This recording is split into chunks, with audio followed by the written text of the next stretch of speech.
Do you ever find yourself stuck in certain situations where maybe you're doing all the actions, everything that needs to be done, but you're not getting the result? Surprisingly, in Record Breaker, people often ask me what I do with my clients. And yes, while I give them business strategies and tactics and all the things needed to start and run and scale an online business, most importantly, I give them the beliefs. And I know this because when I ask them, what was one thing you got from me that maybe I didn't set out to teach you, but that helped you the most? All of them unanimously say, you helped us become the version of ourselves that has a certain set of beliefs that then allow everything to happen. So in today's video, I share with you 7 beliefs that I dropped that help me triple my income, that helps my clients triple, quadruple, quintuple their income. Hey guys, my name's Yahya, founder and creator of Record Breaker, where I help you shatter past your highest revenue record months in the shortest amount of time.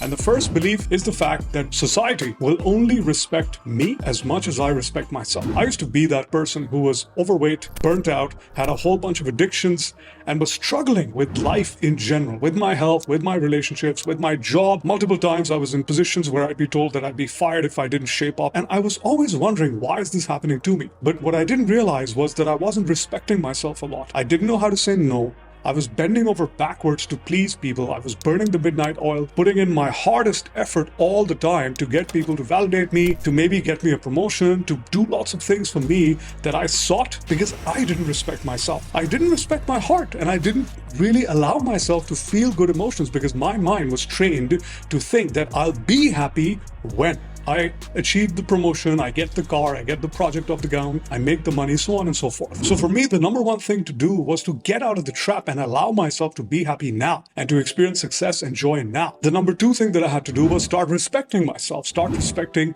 the times that I woke up, the times that I went to sleep, the indulgences that I had, the addictions that I had, and what point and purpose they were serving in my life, the food I was putting in my body, the way I would let someone talk to me and the way I would not let someone talk to me. How far was I willing to go to appease to other people versus respecting my own boundaries? And once I changed this belief, it really truly didn't matter to me what people thought of me because I thought very well of myself. And because I thought very well of myself, life started to change around me. People started to shift the way they approach me, the way they talk to me. Now, you can call it anything. To me, it's essentially respecting myself enough to be conducting myself in a certain way, to know what I deserve, and to be moving towards it. Let's move to belief number 2, which is very important if you're looking to create wealth.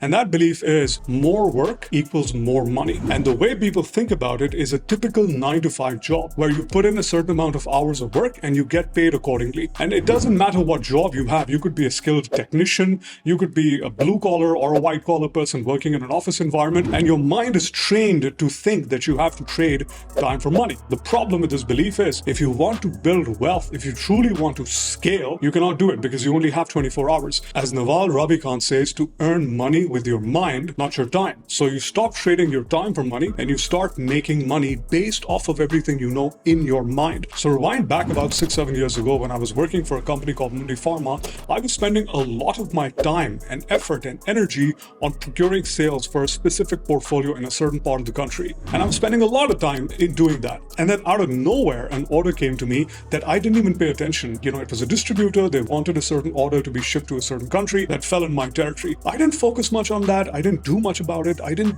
really do anything except fulfill that order. Surprise, surprise. The deal that I was working on didn't really pan out the way I thought. It was $1 million deal and we ended up doing about 300,000 in sales. However, the one-off order that I got that I really didn't put time and effort and energy in, that one order resulted in my countries registering a sale of $1 million. And so when this happened, I was forced to examine my belief of more time equals more money very carefully because that belief didn't hold true at all. Problem with this belief is that it prevents us from doing 2 very important things. It prevents us from truly building generational wealth or even creating wealth because we're always trading time for money. And then we cap ourselves in another place where we don't have enough time and we can't charge more money. So now we're stuck. And I know lots of people who are doing that. They're stuck in positions they hate and they can't get out because they're like, well, this position pays me so well. If I left and I went to any other job, they wouldn't pay me so well. And they're not willing to take the risk for whatever reasons. We're not here to judge. Now, this is a concept that I teach to all the coaches, consultants, and business owners that I work with. I'm like, listen, you have limited time. We're going to create a product from your mind, and then we're going to scale it, and we're going to sell it to multiple people so you don't have to work one by one by one by one. Yes, there's a time to work one by one, but once you have enough of that under your belt, it's time to scale. And you can do that easily with any digital product, and then the product keeps selling for itself. And you don't have to trade time for money. The second problem with this belief is that we're we're always looking for an instant reward because we don't have a lot of time and we're used to time creating instant money. So our ability or our threshold for withstanding how long we can do something without creating money is tested. And the longer we can wait, the more money we can produce. Back when I started my AI company, there were months and months and months that we spent building the company, building the brand, improving the product, creating goodwill in the market, going out, having sales meetings, understanding more about the industry, helping people understand the value we provided without making any money.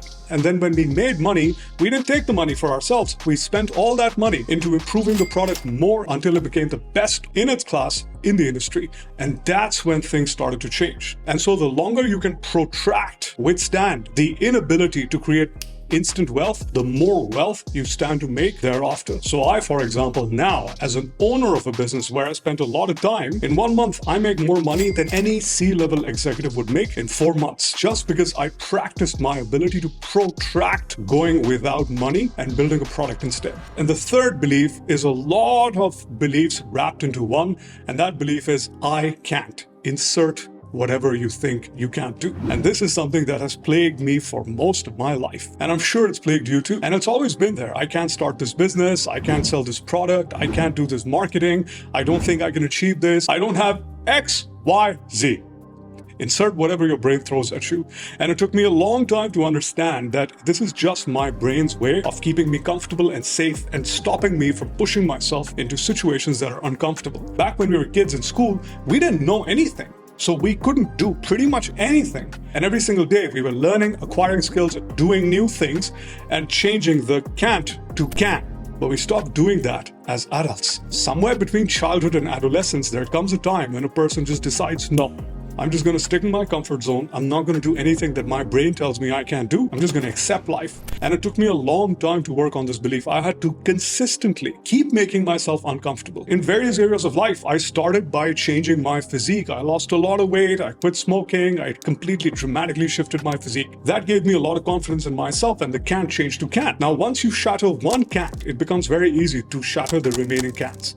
Right? After I had that initial success, I was like, cool, I can do this. Let me go see what else I can do. Then I created a business that landed $1 million in a year. I was like, cool, I can do this. That led to a string of successes. It's like Usain Bolt, the world's fastest man. Before him, no one could do a 100-meter sprint in less than 10 seconds. But once he did it in 9.58 seconds, there have been consistently more and more people breaking the same record or hitting the same record. But looking at this, examining it, understanding that it's not you, it's just a thought you have to keep you stuck, to keep you comfortable, is where it starts. The next belief is thinking that we don't have a choice. And we have to understand that no matter what, we always have a choice. Even if we're telling ourselves we have no choice, we're choosing to stay the same, or we're choosing to take an action that's going to result in something that we don't want. The narrative that we're telling ourselves is that we don't have a choice, blah, blah, blah, blah, blah. Now, the way the narrative goes is that our brain immediately jumps to worst case situation. If I leave my 9 to 5, I'm going to start a business that's going to go bankrupt just like my uncle. I'm going to end up alone, so I might as well settle and stay with this person. This is why people settle. This is why people accept whatever life throws at them, because they immediately jump to worst case scenario. And so the belief needs to shift, and this had to shift for me after putting myself in multiple very uncomfortable situations. One of them was when I started my own business. When I switched from my 9 to 5, I was technically unemployed. There was no money coming in. I was dipping into my savings. I hired a coach to teach me how to do it. I was learning from him. I was highly uncomfortable because my brain too was telling me that this is worst case scenario, dude. You're not going to get another job. You're not going to land anything as cushy as the one you left, this, that, and the other. And so I had to actively block all of that and focus on being extremely uncomfortable, but highly, highly productive. And now when I look back in retrospect, it was one of the best things that I did to make myself so uncomfortable, because I've been thinking of going into entrepreneurship for about 10 years because other companies have been paying me to build their businesses, and I pretty much could do it. But the comfort zone was still there. The belief that no, you can do it for other people, but you can't do it for yourself, is still there. I'm sure those of you watching, some of you may have done absolutely amazing things for other people, but you always think that you can't do it for yourself, right? That's how the brain works. And so I was extremely uncomfortable, but this discomfort allowed me to accelerate and do things at such a rapid speed because I didn't have time to cross-question myself. I didn't have time to second-guess anything that I was being given by my coach to continue doing. And then I started seeing results. In a couple of months, I was making money. In a couple more months, I was making the same amount of money that I was previously making in my last job. In about a year's time, I was making more money than I could have ever made in any of my past jobs. Ever. The next belief that I shifted almost without trying, it just happened for me, was the belief that you can never have the best of everything, right? You can't have the cake and you can't eat it too, ever. So you can't have the best health as well as the wealth, as well as the relationships. You always have to compromise. If you want to build a business, you'll have to compromise either on your health or your relationships. If you want to be super fit, you'll have to compromise on making money or your relationships. If you want to have a great relationship, you don't have the time to focus on your business. This happened to me almost without trying, because one of the first things that happened to me was changing my health. And then that became a standard because of the way I showed up, because I was respecting myself. So I was still thinking like a person who enjoyed that health. The next thing I did was the business, and that changed my mindset around money and all the weird beliefs we have around money. Now, when I had the health and I had the money, I was like, all right, why am I doing this? Because my family, I love my family. I want to create wealth for my generations. And so I started doing all three, and I realized, why do people always tell you that you can't have all three? And then I realized that it's just a limiting belief that people have, because maybe somebody else couldn't do it. That doesn't mean I can't do it. And that's literally what led to the inception of Record Breaker, where we teach all three. Make the money, have the health without compromising on your relationships, because every single person deserves to live a fantastic life, because you have one life. It's one of my core founding philosophies. You have one life and you deserve to do every single thing. You deserve to achieve every single thing, provided you think you deserve to. That's where most people mess up. They don't think they deserve, they don't respect themselves, and so they never truly end up enjoying the trifecta of the three most beautiful things that life has to offer. The next belief is very closely related to this belief, achieving all three. That belief is to stop following the crowd. Now, I'm going to quote Peter Thiel here, one of the founding members of PayPal. Peter said, your goal isn't to beat the competition. It is to escape the competition altogether. Now, as someone who's very competitive, I am very competitive by nature, and I'm very good at being competitive. I'm very good at winning.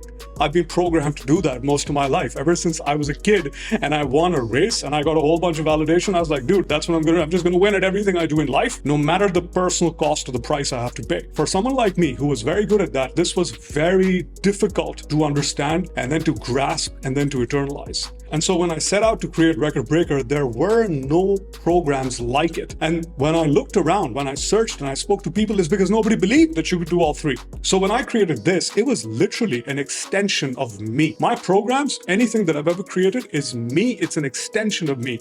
My beliefs, my approach, what I've learned, my ways to do things, etc., etc., etc. And because it is me, no one can compete, because I'm the original.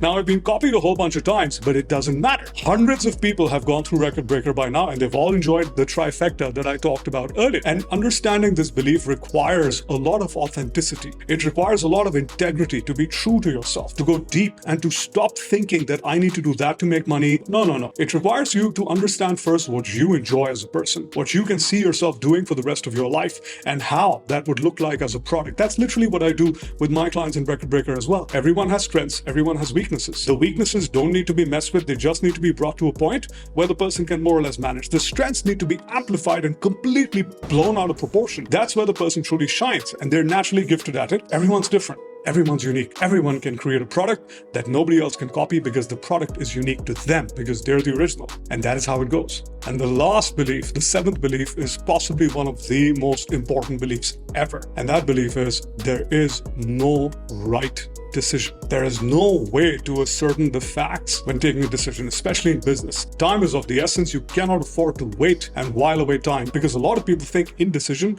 will save them from doing something difficult. In reality, when you're not taking action, when you're not deciding, you're hemorrhaging, you're leaking money, and you're leaking time, and you're wasting opportunities. And you have to jump on opportunities the moment you see them, because other people are ready, willing, and wanting, and they're going to jump on the same opportunities. So you're in competition with people. And so I used to often get stuck in paralysis through analysis. I'd look at everything and there would be too much information, be too jumbled up, and I wouldn't be able to figure out what to do. What I started doing was I started taking decisions intuitive. I'm a logic-driven thinker, and so my brain, my mind has a tendency to take over and look at the facts and the figures and the analytics. I often have to shut it down and be like, no, this seems right, I'm going to do this. And no matter what the consequences are, we're going to make it right. We're going to work hard. And the way this belief changed for me is I had to level up to a place where I would rather afford the cost of making a mistake than afford the regret of not taking a decision to begin with, because I had too many regrets and I was sick of them. I no longer wanted regrets, because inaction is still an action.